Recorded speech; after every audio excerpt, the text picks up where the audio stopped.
দাঁড়ান দাঁড়ান দাঁড়ান।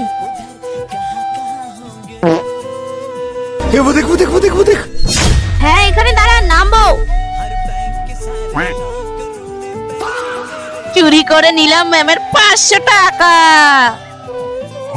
বেঙ্গি একটু দাঁড়াতো, আমার জুতোর লেস খুলে গেছে, ব্যাগটা ধর।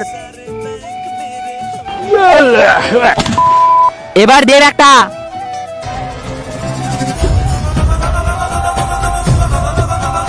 ম্যাম আসবো? হ্যাঁ আয়।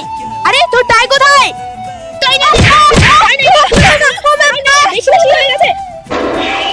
আরে আমিও তো টাই পরে আসিনি। কিন্তু তার আগে বাংলাদেশি হলে সাবস্ক্রাইব করো, ইন্ডিয়ান হলে লাইক করো। আমি বাংলাদেশি তাই আমি সাবস্ক্রাইব করলাম, আর তুমি তোমার দেশের পতাকাটি কমেন্ট বক্সে দিয়ে দিও। ওরা তো টাই কোথায়? পরেই তো এসেছি। টাইটা পরে এসে টাকা। এই দেখ তোরা, আমার নতুন ওয়াটার বোতল। এই বোতলটাতে গরম জল গরম থাকে আর ঠান্ডা জল ঠান্ডা থাকে। আমি দেখি।